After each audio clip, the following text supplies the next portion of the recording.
Today we're going to start a brand new tutorial series in how to make an online first-person shooter in Unity using Photon Fusion. It's going to have graphics better than you ever seen before. No, let's be serious. It will look pretty bad, but we will cover the network basics and how to get a first-person shooter up and running. So I've set up Unity and I'm using Unity 2021.3 LTS. And I've also installed Fusion, and the only thing I've done so far is actually to provide an app ID for the Fusion, which you can download or get for free from their website.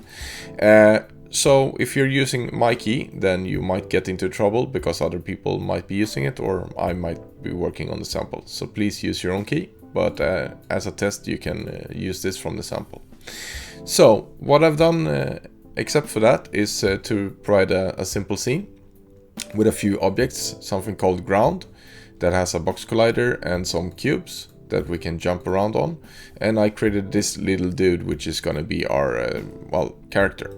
And it is only based on a sort of model that I created. Well, it's not really a model. I've used the primitives in Unity. So it's just a cylinder with some eyes on it, and no colliders are enabled. And I've also added a character controller, which we will be using, and a camera. So this is going to be our FPS camera that we are using when walking around with the character. So that's our basic setup. So the first thing we're going to do is we're going to make a prefab out of this network player PF. So let's select our prefab folder and just drag and drop it here. I've also created a folder called scripts, and in it I have some empty folders. And we're going to start with the network because that's the fun part, right? So we're going to get our character to move and jump and be able to walk around in the world in an FPS style. So let's get started with our core part, which is going to be our network runner handler, because network runner is the heart of how Fusion works. So let's get started with getting that up and running. And let's open that in Visual Studio. So the first thing we can do is get rid of our update function because we won't be using that. And then we need to start using a few things. So we're going to use Fusion, Fusion.sockets, Unity Engine Scene Management, System Threading Tasks, System, and System.link. Awesome. So then what we want to do with this network runner handler is actually to start our network runner. So let's include a public network runner, and we'll call it network runner prefab. So this is going to be referenced from the Unity inspector. And then once we have actually started it, we want to have a reference to it. So let's just do network runner. So in our start method, the first thing we want to do is instantiate a copy of our network runner prefab and put it, store it as network runner. And after that, let's just rename it so we have a friendlier name of it. Okay, so now that we have instantiated it, we also want the networks to start running right away. So what we do is we're going to do the regular startup for Photon, which is from a virtual task. So we're going to do a virtual task called initialize network runner.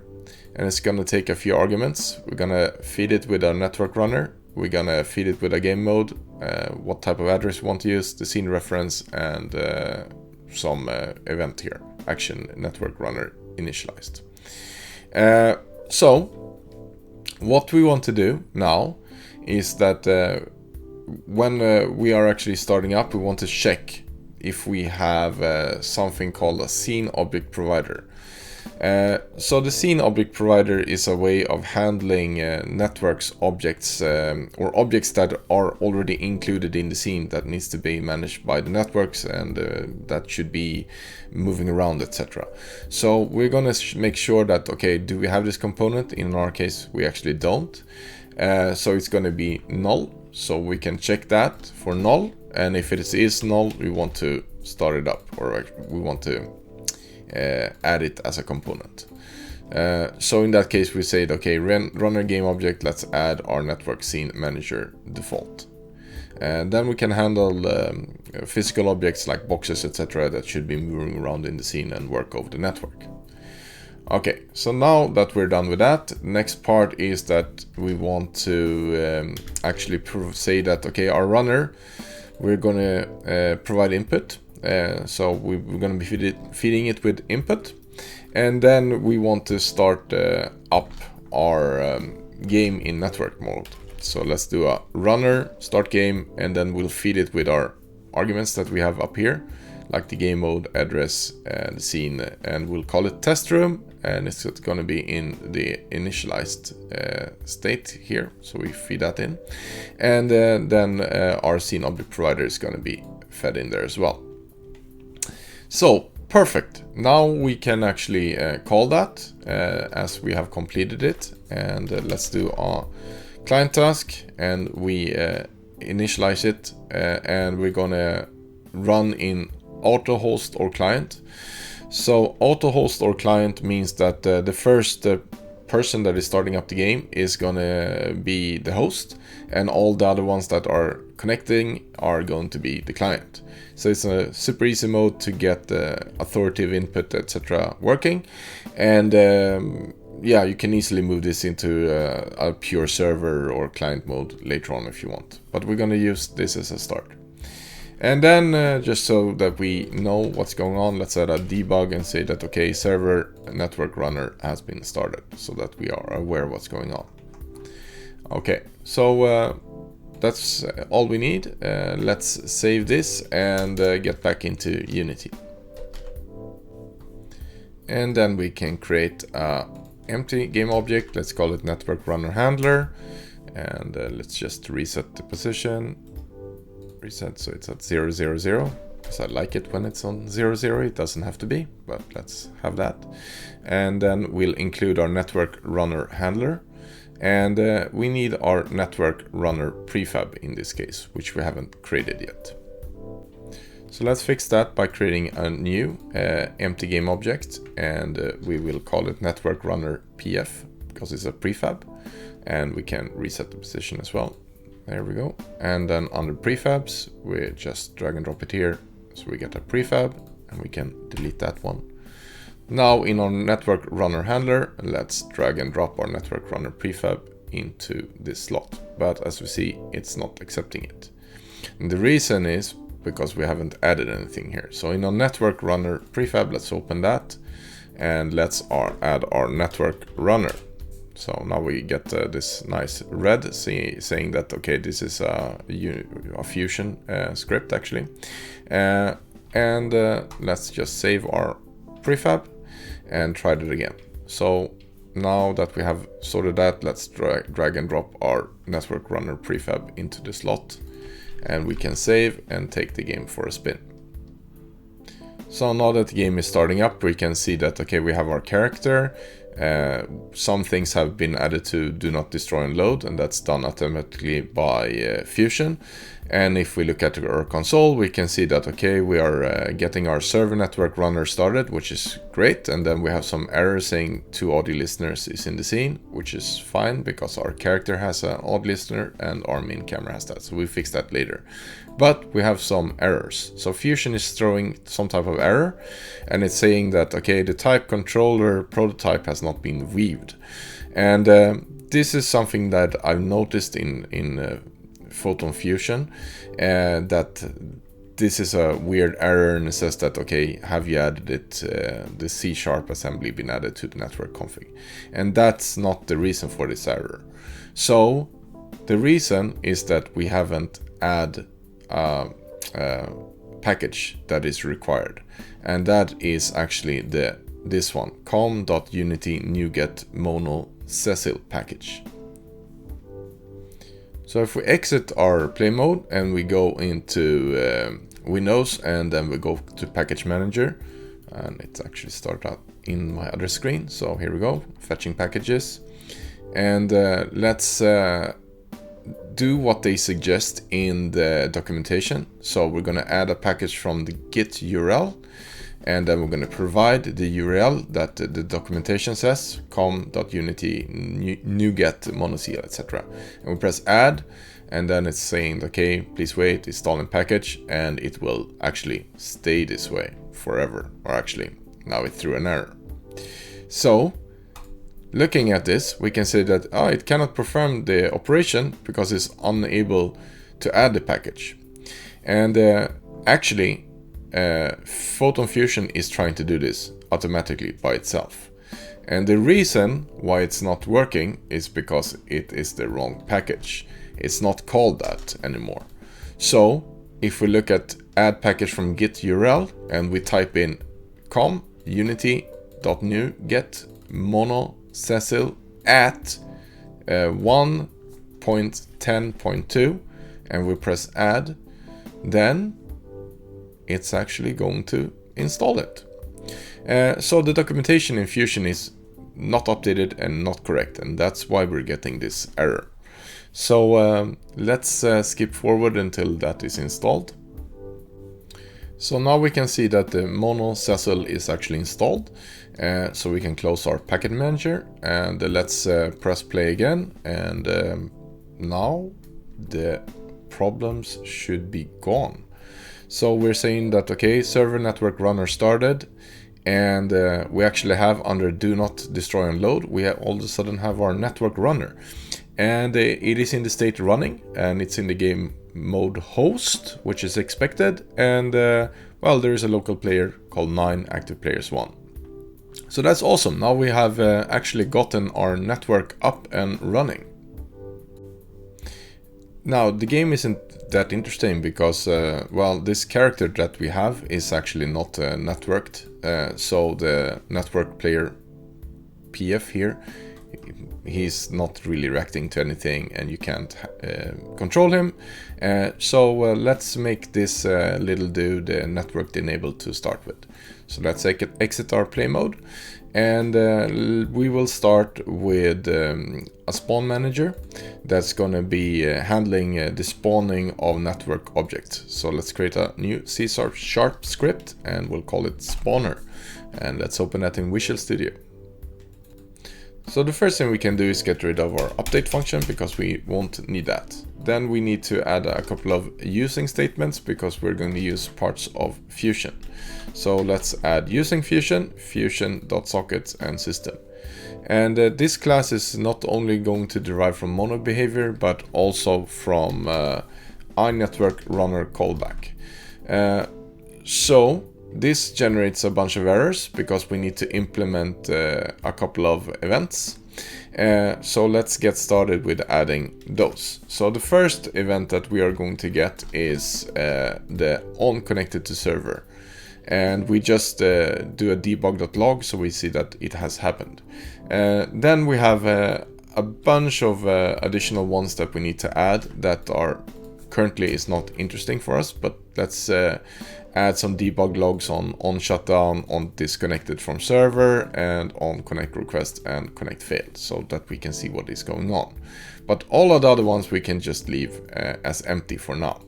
But we still have an error, and that is because we're missing 2 of the important ones.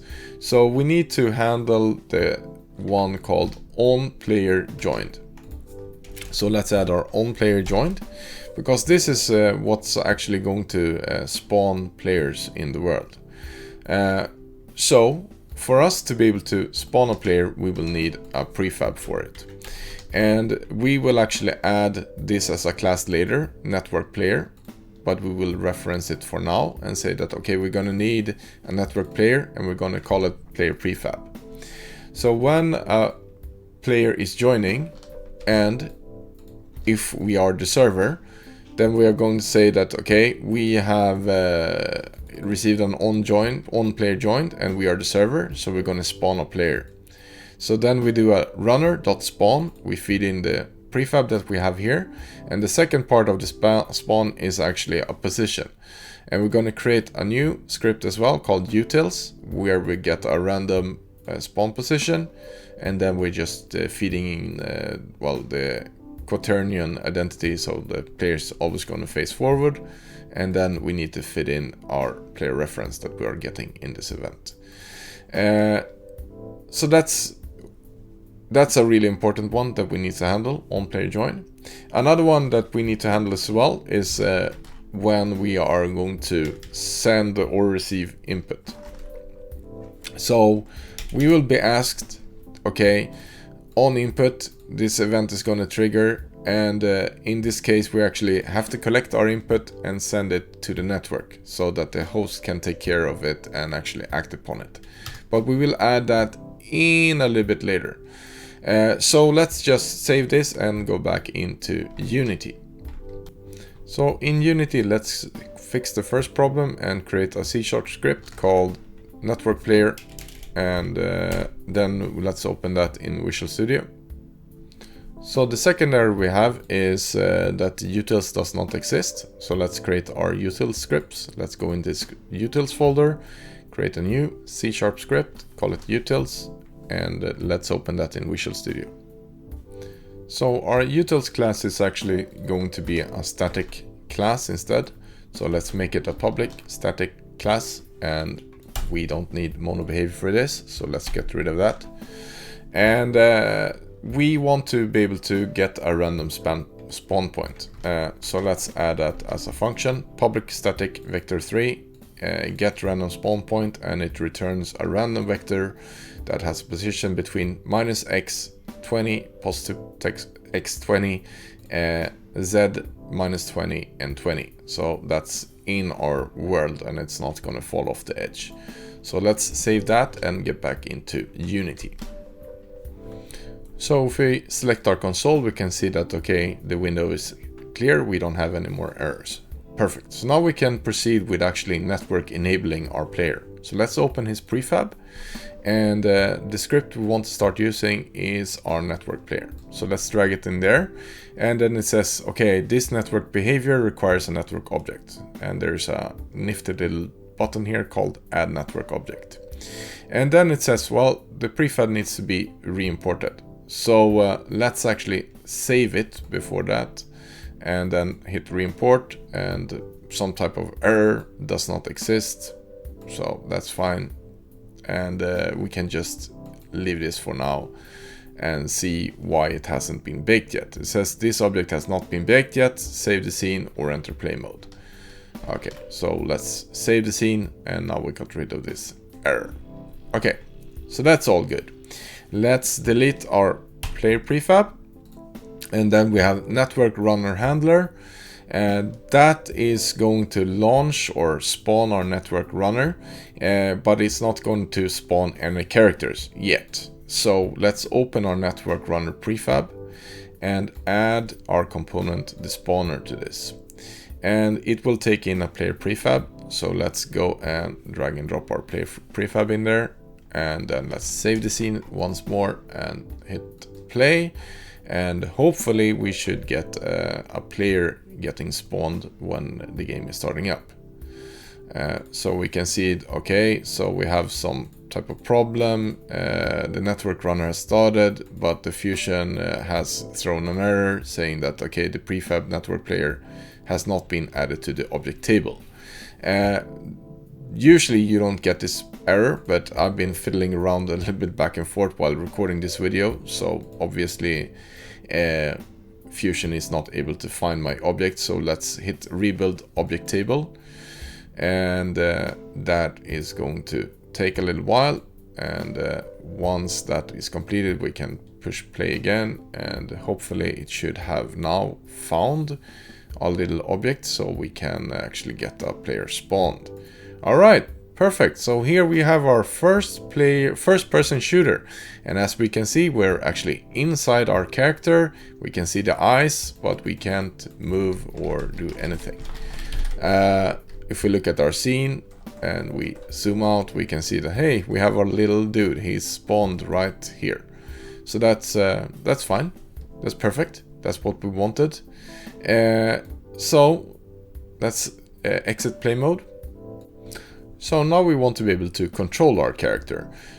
So what we have so far in our network player prefab is that, okay, we're using a character controller, which usually works pretty well. But with networking, we actually need to adapt this a lot. Luckily, if we look at Photon, they already provided sort of a working network solution for this. And if we go in the Photon and then we look at actually, where are we? Let's go in scripts, and then we have prototyping, and in here we have a network character controller prototype, which is actually a network version of the character controller. But we're gonna make some changes to this. So let's copy this script, and to make sure that, well, if we're updating Photon later on, it's gonna rewrite our updates. So let's move that or copy it into movement. And then we actually are going to rename it and say that, okay, it's going to be network character controller prototype custom. And let's open that in Visual Studio. So let's rename this into network character controller prototype custom. That gets rid of all the errors we have. And for now, we're actually going to keep this just as it is because it sort of works, but we're going to adapt it later on. So let's get back into Unity again. And then let's create another script, and we'll call it character movement handler. That's the script that is actually going to control this character controller prototype. And let's open that in Visual Studio. So with this, we want to start actually using Fusion as a start. And we are also going to say that, hey, this is not going to derive from mono behavior, but it's going to be a network behavior. So let's change that. And then we want to reference some components. So we want to be able to move this character. So let's use another component called network character controller. So that's what we will assign to our character. And what we want to do then is in the awake function, let's add an awake. Then we want to, I screwed up my formatting a bit. There we go. We want to actually fetch this network character controller. So let's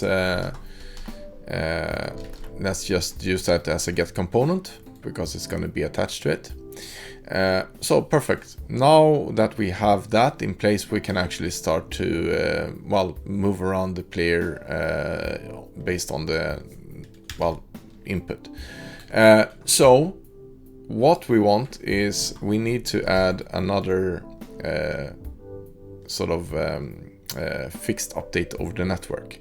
So our update here is actually just going to be triggered locally. It has nothing to do with the network, so therefore we can't use that to move around our character. What we need to do is use our public override void fixed update network method. So in here we can actually do things that is happening across the network. So the first thing we want to do is get network input data so we can move our character. So this is a bit of a tricky part to think about, but how it works is the clients are sending their input to the server, and the server is authoritative and decides what is going on. So in the end, it's the server that is going to move things, and it's on the server that the actual physical simulation is happening. So for it to really work, we need to get that input from the clients. So what we do is then we are checking, okay, is there an input? And there's this function called get input, and it returns a network input data object that we haven't created yet. So let's save this and get back into Unity so we can create this struct.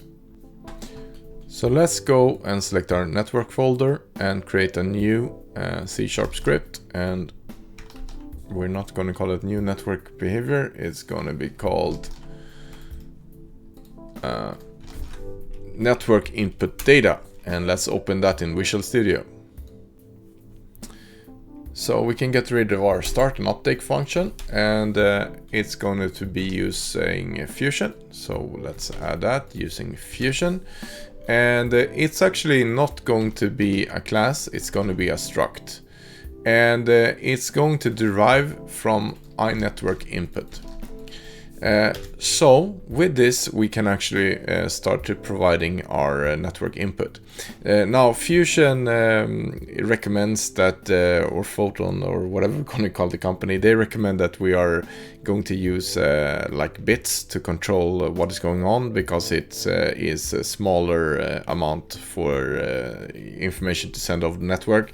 But we're going to make this into a simple tutorial and just use vectors and floats. It's larger for the network, but we're not going to focus on optimization right now.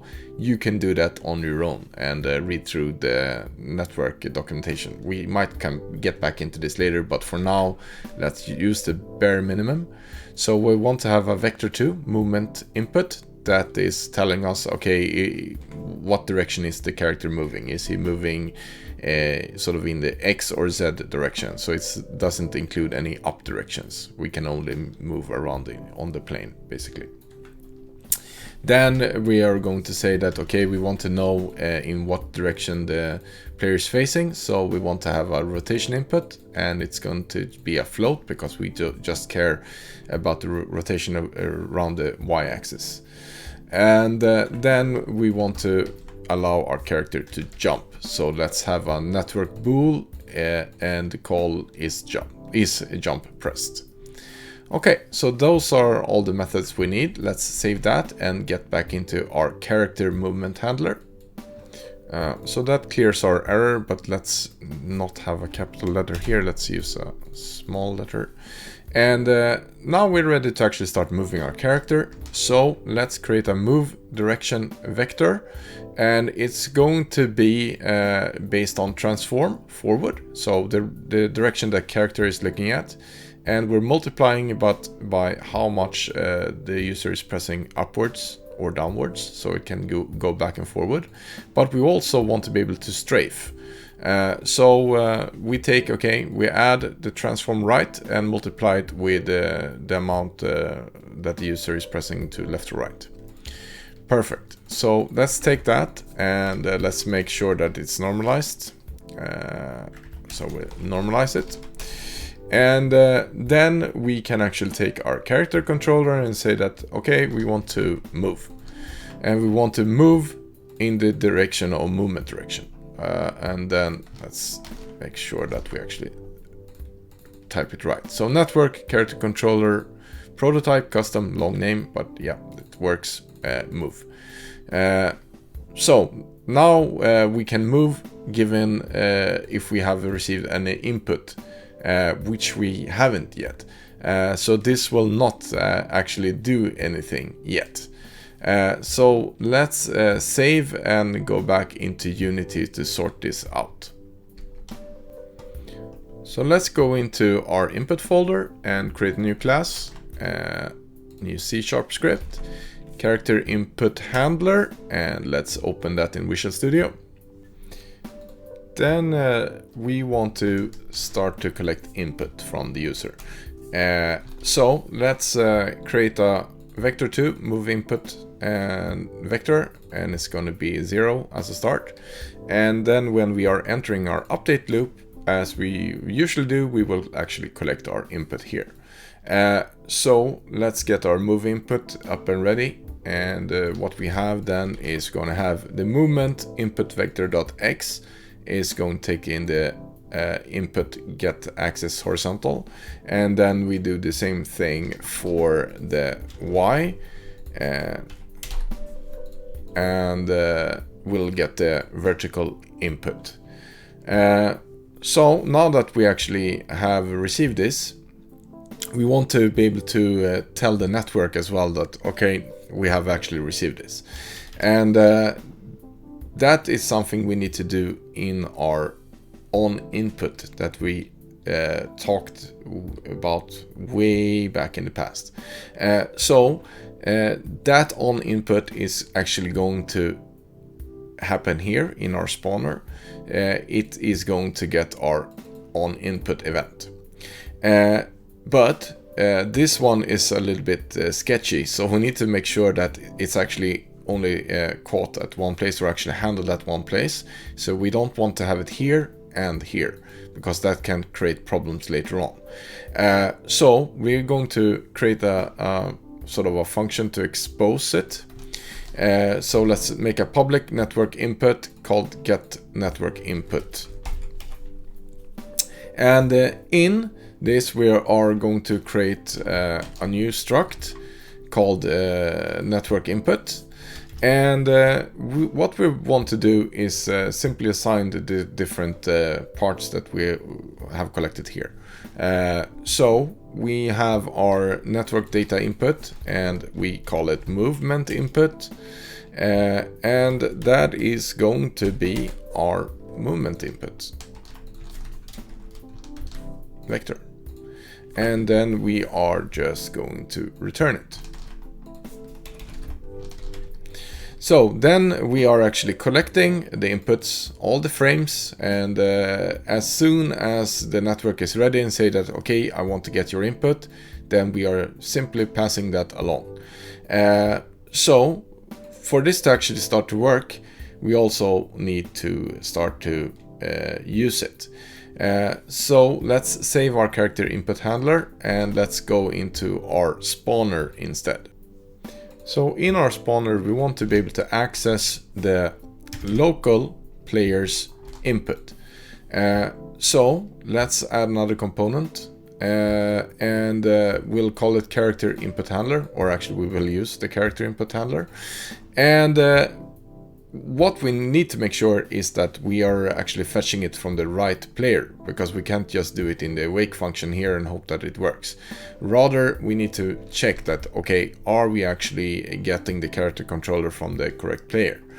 And what we can do is that we can say that, okay, if our character handler is not assigned yet, it's null, and our network player local is not null, so it means that we actually have a local player, then we can say that, okay, our network player local, we're going to get the component character input handler from that, and we're going to assign it to our character input handler.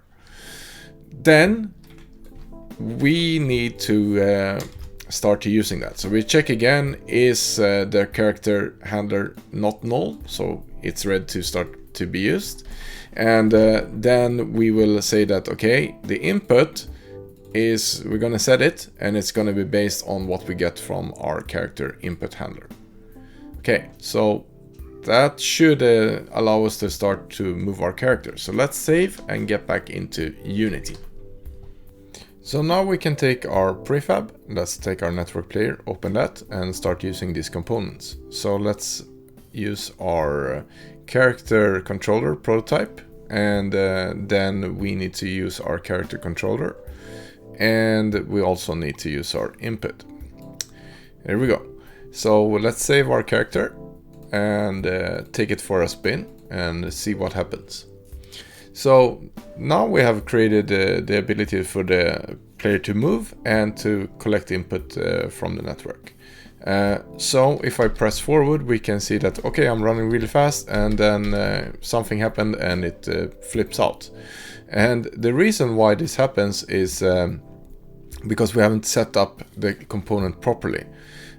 So if you notice that your player is behaving very erratically and just running around like crazy, it means that you have actually missed a step here. So let's go into our network player, and what is happening is that the network character controller is trying to interpolate the target, and the target is set to none, so it will take the whole thing, and that will just make it go crazy, because it will move around well, all over the place and jitter, etc.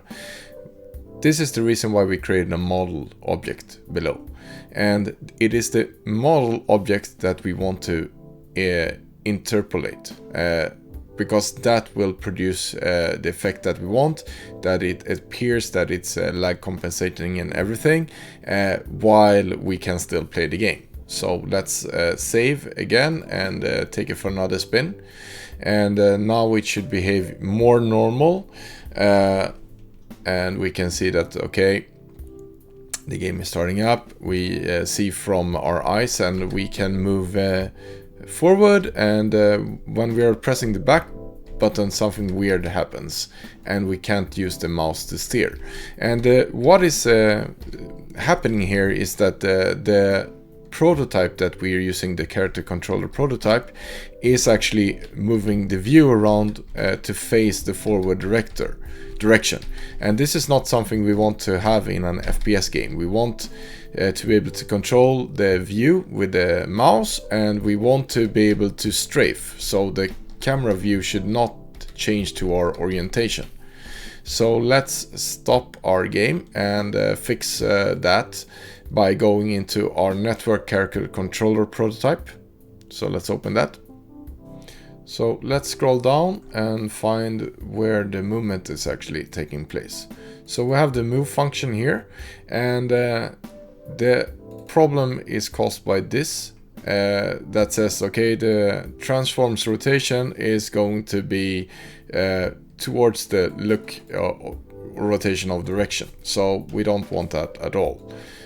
So let's get rid of that, and if we save and go back into Unity, and if we press play and take our game for another spin, then we should actually be able to strafe. And here we have our dude. We can move to the right and left and backwards, and as well forward. So now that works, but we still don't have any mouse input. And we can see that, well, the movement is ridiculously slow, so we need to beef that up a fair bit. So let's stop our game. So let's tackle the first part, that we want to be able to actually move the character around, or actually use the mouse to aim. So let's open our character input handler. So similar to how we got our move input vector, we're going to create a view input vector. And what we will do here is we are going to collect the information from our mouse. So as well as we have move input, we're going to have view input. So let's actually start with the view input before we do the move input. So view input is going to be very similar. We're going to use, okay, the view input.x is going to be the mouse x, so this direction. And then we want to be able to move up and down. So we have the y direction, view input.y, which is going to be the y, but we're going to invert it, so it's the other way around. So there are a few interesting aspects of this, and that is this, the x vector, when we're moving to the side, actually matters for the other players, because they want to see what direction we are facing. But if we're looking up and down for our simple character, that doesn't really matter. The other players will not be able to see if we're looking up and down. So we can keep this as something that just happens locally. We don't have to send that over the network. So when we are capturing this information, and then when we have assembled our movement input, we want to do the same for the view data.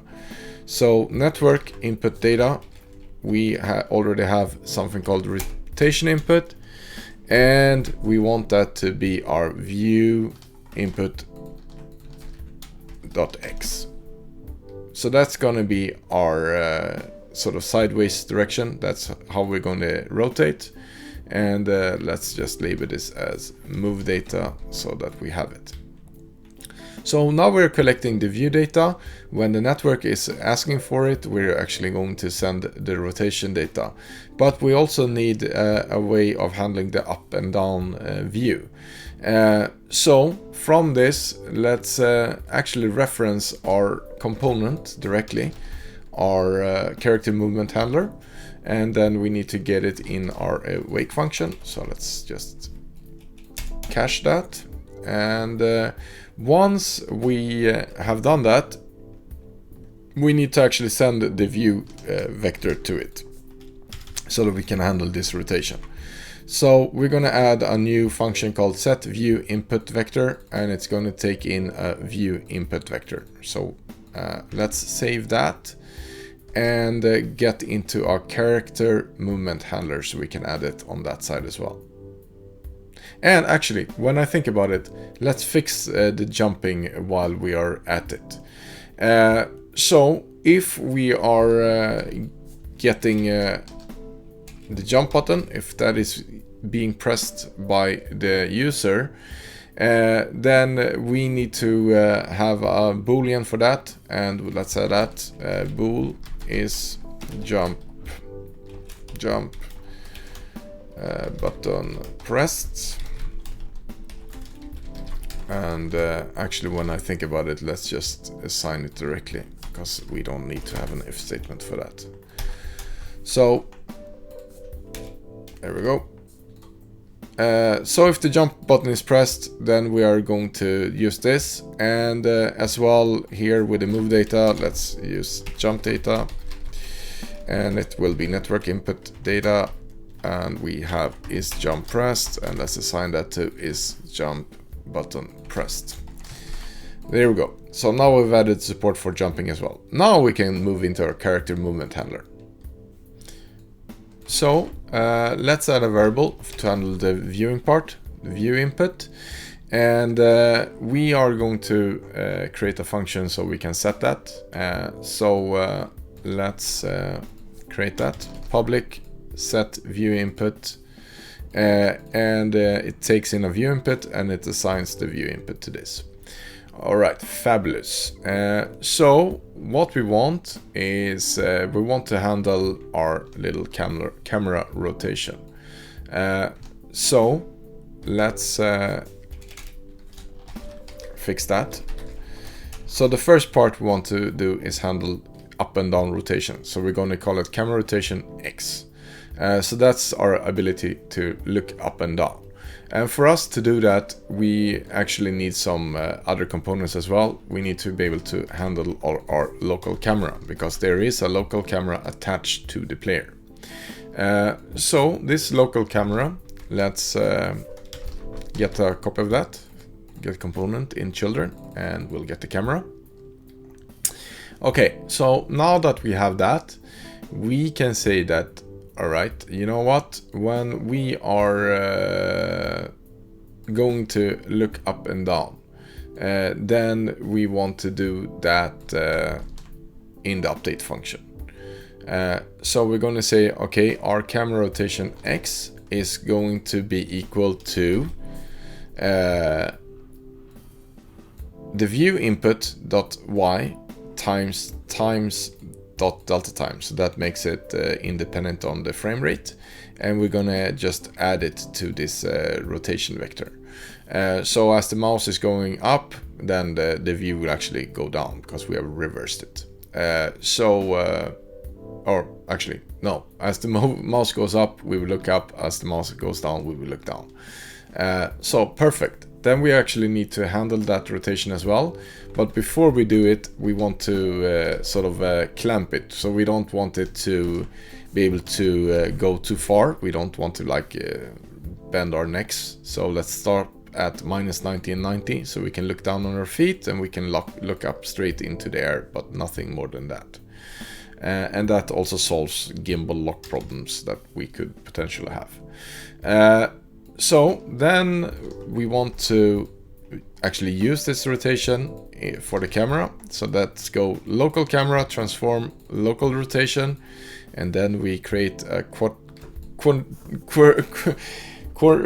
I can say it now, quaternion, and we do it from an Euler, and we'll use camera rotation.x and rotate it in nothing in the other directions. So with this we will now be able to look up and down, but we cannot look to the sides because that's going to come over the network, as we want that as well to show for other players. So how should we handle this? So what we do is we're going to rotate the whole character. So if we look at our movement here, so we are getting the move direction, and we are calling a move, which is perfectly fine. And then we want to enhance it as well with the ability to rotate. So we will take our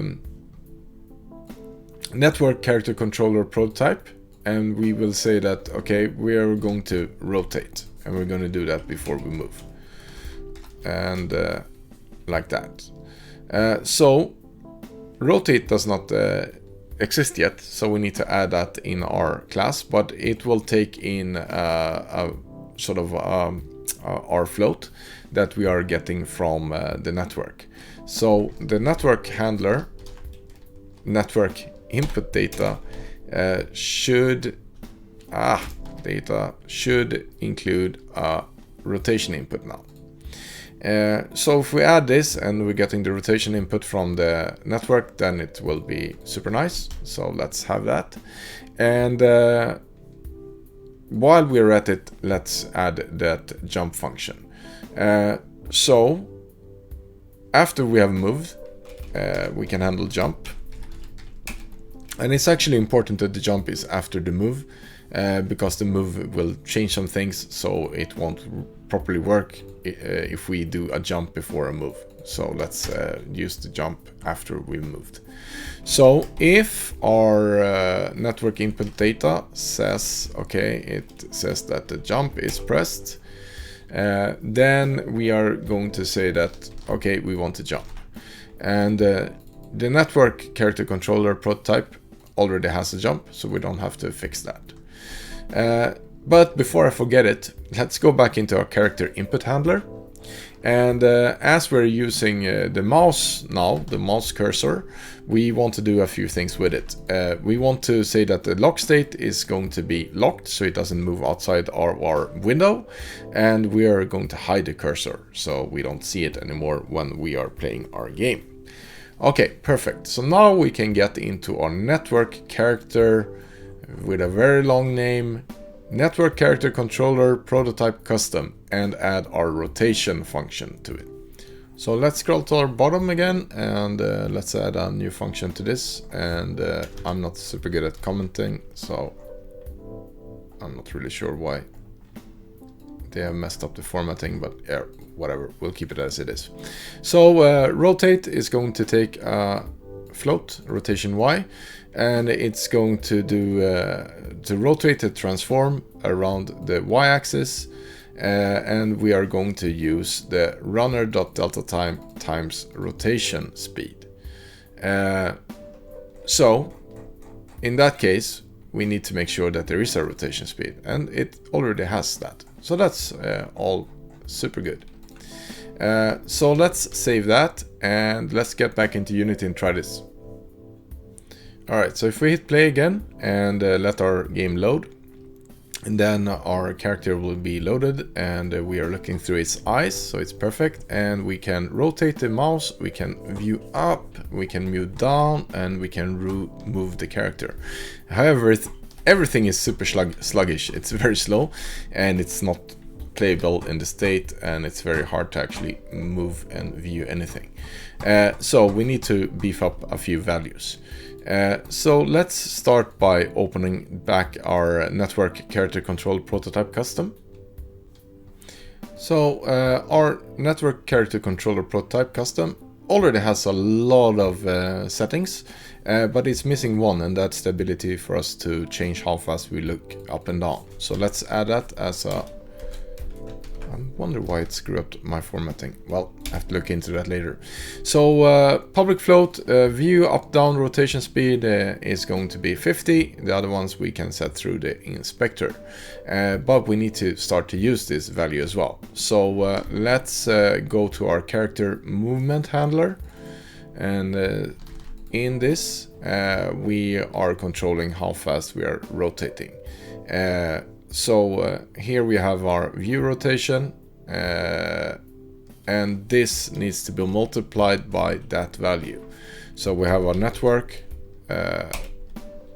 character, custom, and then we are using view up, down, rotation speed. Okay, save, and let's get back into Unity.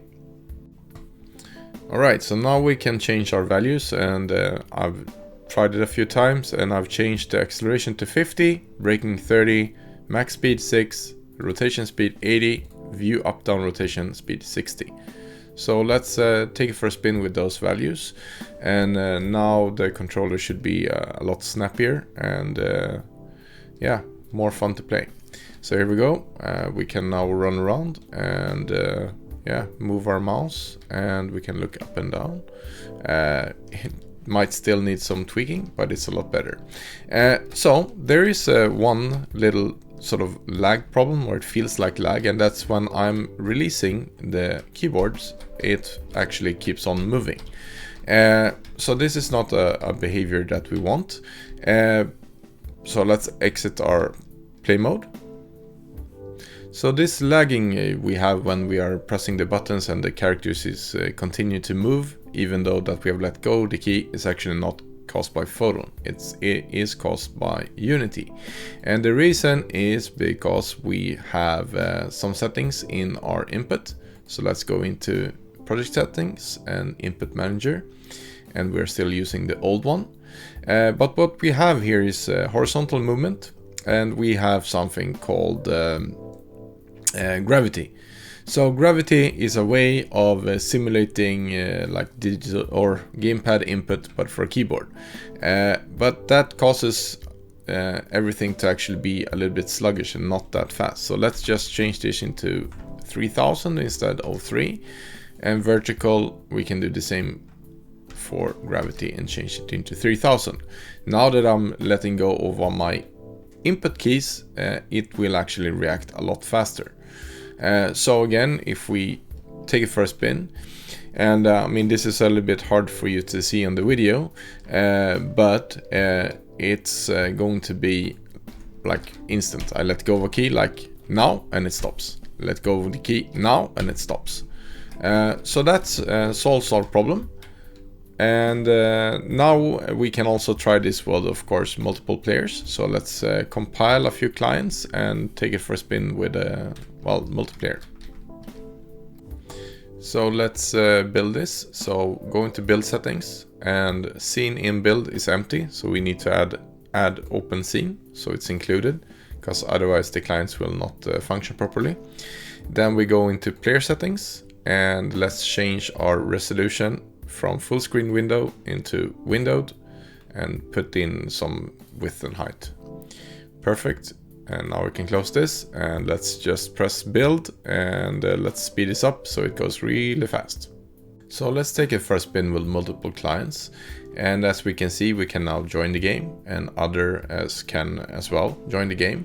But there are a few issues. We see the eyes of our character when we are looking through our first person camera, and that's not something we want. And as well, we are getting multiple cameras in the scene.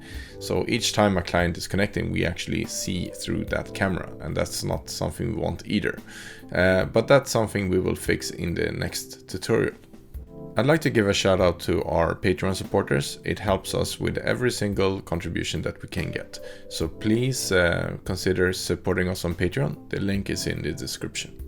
So that concludes the first part of this tutorial series. I hope you enjoyed it, and please give it a thumbs up if you did. And also consider hitting that subscribe button. And also press the bell to get a notification when the next video is out.